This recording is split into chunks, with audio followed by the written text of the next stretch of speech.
Mr. Chairman, this committee is in the process of considering 29 judicial nominees in a single morning. Now, it's not uncommon when a new Congress comes in to take up nominees that didn't pass in the previous Congress. But typically there's a reason that nominees don't pass in the previous Congress, which is they are often the most extreme and most problematic nominees. In this instance, that is emphatically the case.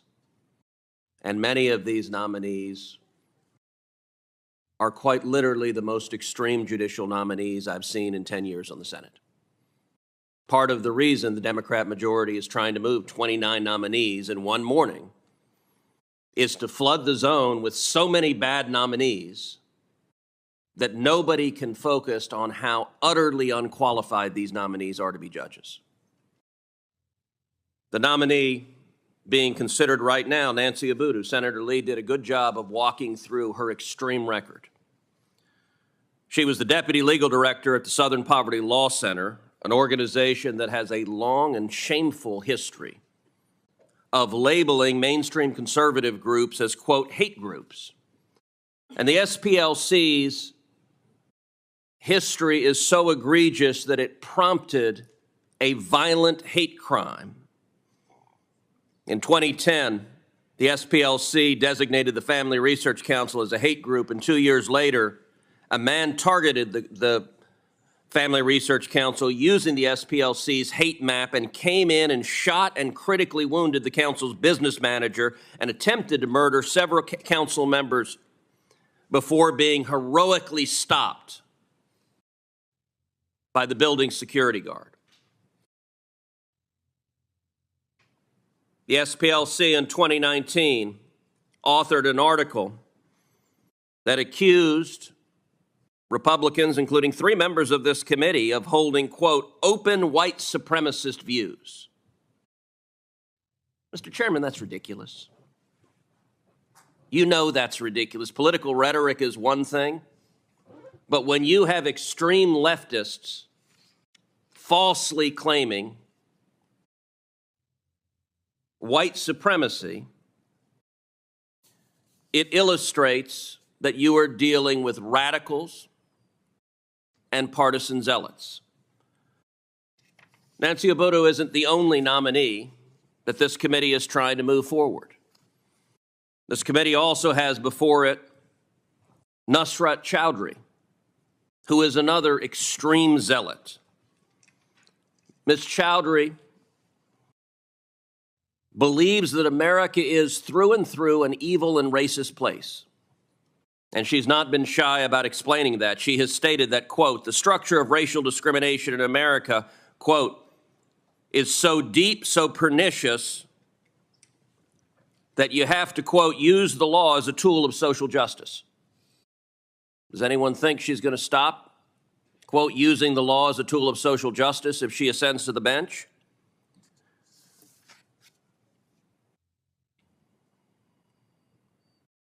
Most concerning thing Ms. Chowdhury said is she participated in a panel at my alma mater, Princeton University.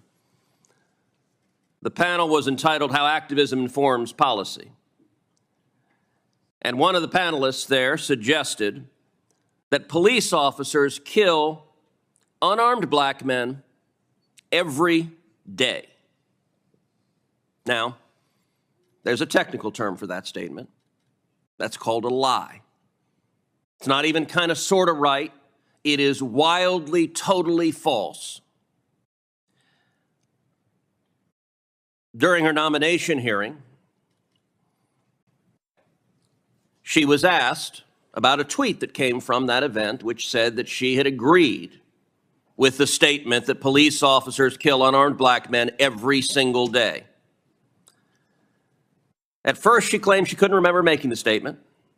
Then later in the same hearing, she claimed she did make the statement, but she did so, quote, as an advocate. She said so 3 separate times. Well, I just, did it as an advocate. Now, most of the members of this committee have practiced law.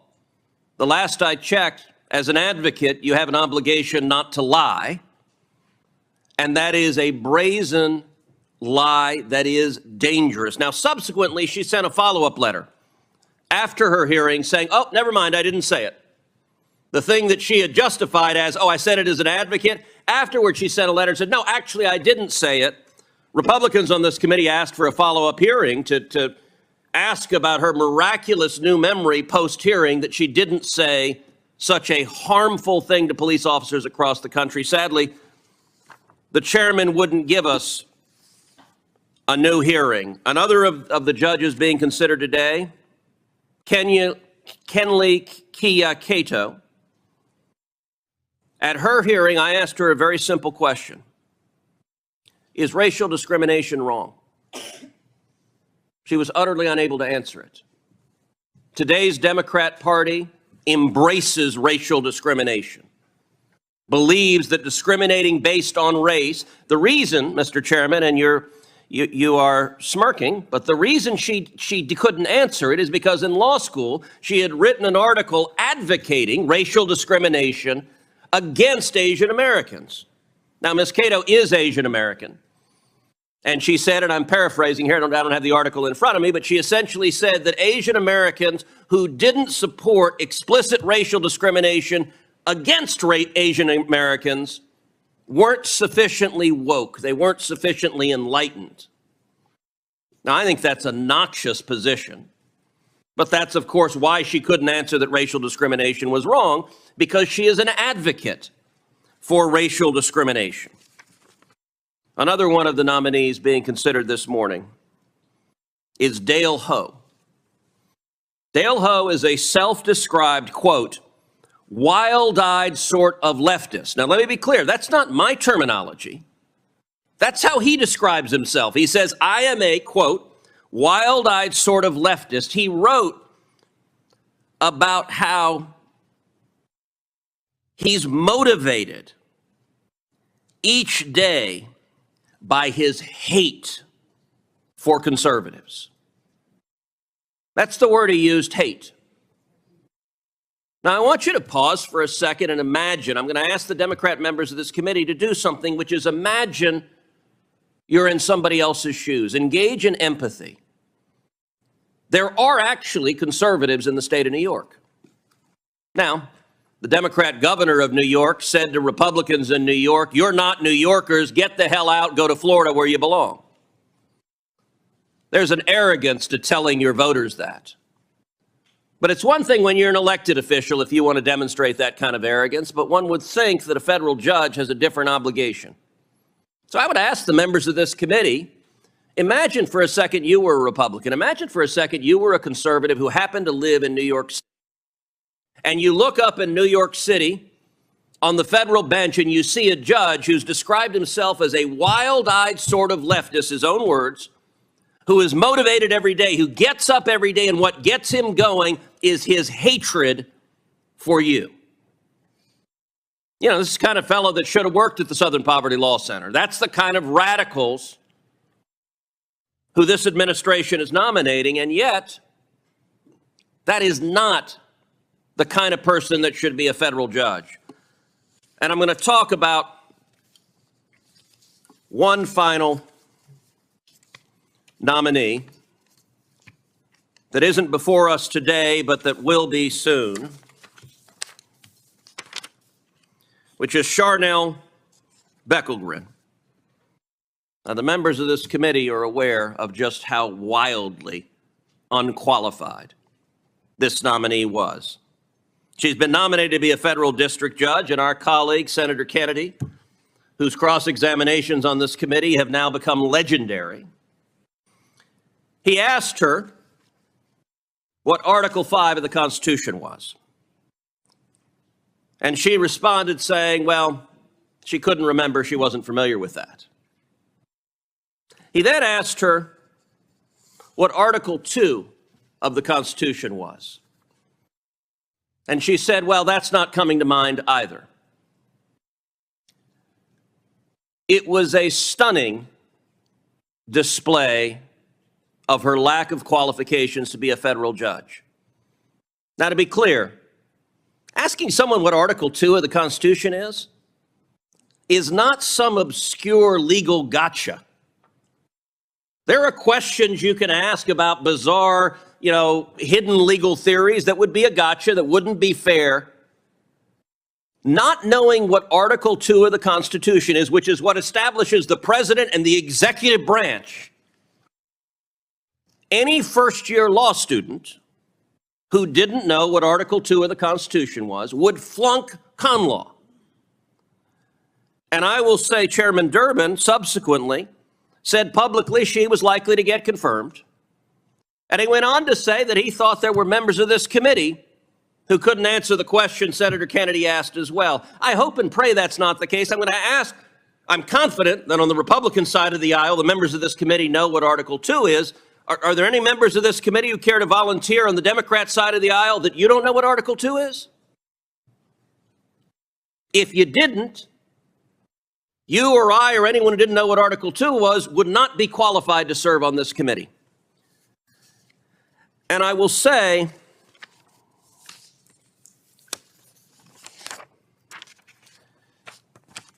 I want to encourage the Democrats on the committee to follow Chairman Durbin's lead. Chairman Durbin, during the Trump administration, explained on a nominee, he said he invoked what he called the Senator John Kennedy test.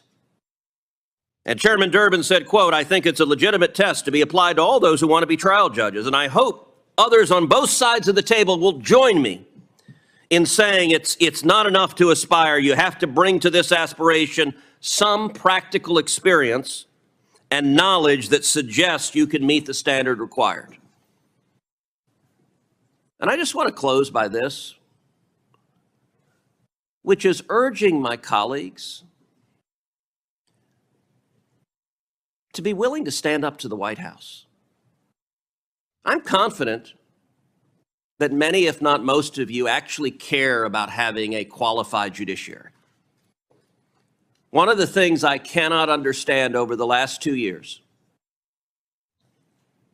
is every Democrat member of this committee has voted for every single Biden judicial nominee 100% without failing. And I will say on the Senate floor, every Democrat has voted for every Biden judicial nominee. Not a single Democrat in the United States Senate has mustered the courage to vote no on a single nominee. And to be clear, it wasn't that long ago. We had a Republican president and a Republican majority in this body, and there were many of us who said on particular nominees, this is not a good nominee. We're not going to support this nominee. In fact, the John Kennedy test that Chairman Durbin referred to came from a Trump nominee who John Kennedy eviscerated at a hearing in a video that I still liken to watching a car wreck in slow motion. It was painful. But what happened? When it became clear that this individual was not qualified for the position for which he had been nominated, the White House withdrew the nomination. And it did so after a number of us made clear we're not going to support putting an unqualified person on the bench, pull the nomination back. So I would ask members of this committee, is there anyone, if the White House nominates a ham sandwich, are Democrats prepared to rubber stamp Judge Ham Sandwich? And this also connects to the discussion on the blue slip. Look, I understand politics. Sometimes we put on team colors and you're a Democrat or Republican and you vote with your party, and that, for a number of issues, is fine. But do any Democrat members of this committee actually care about defending the institution of the Senate and your authority as a senator to represent your state? Because the blue slip, fundamentally, it's not even a partisan issue. It is fundamentally about Article 1 versus Article 2. Now, Biden's judicial nominees have no idea what I just said. But the blue slip is all about, are judges going to be picked solely by the president or by the home state senators? And let's be clear, this is not just when the opposing party is in the White House. When Donald Trump was president, there were some, I think, 22 judicial vacancies on the district court in Texas. When Trump was president, Senator John Cornyn and I, we have a bipartisan federal judicial evaluation committee that puts out a notice, a call for application, that interviews, that selects very qualified nominees, recommends them to us. I can tell you, during the Trump presidency, Senator Cornyn and I, we met together, we agreed, and for each vacancy, we forwarded to the Trump White House one name.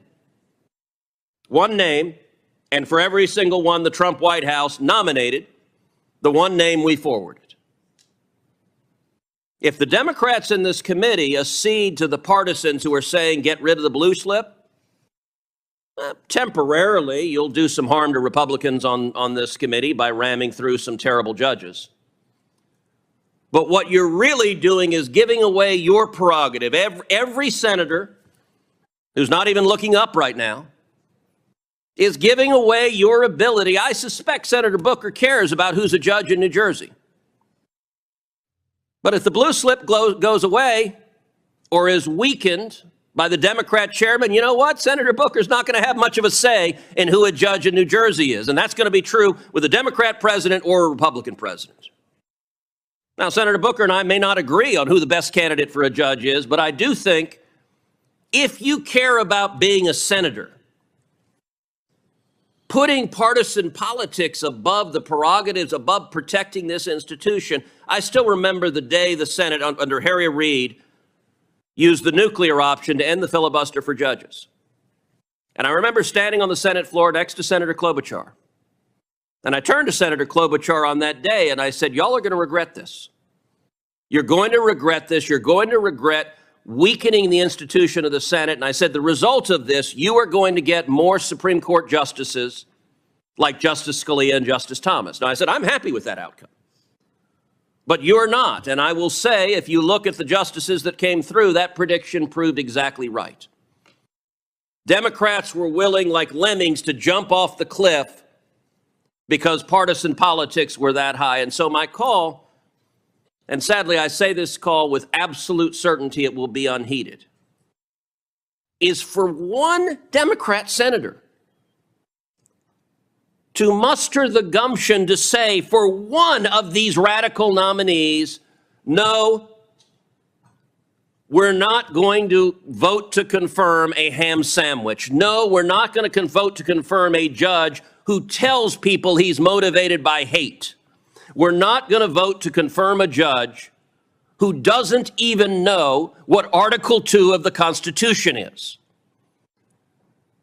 We have a responsibility on this committee to ensure that Article 3 judges have the right temperament, the right character, and will follow the law. These judges that are nominated are not going to do that. And the only thing that will stop it will be if any Democrat senators are willing to insist on the barest modicum of standards and to do our jobs. And I hope and pray we do that.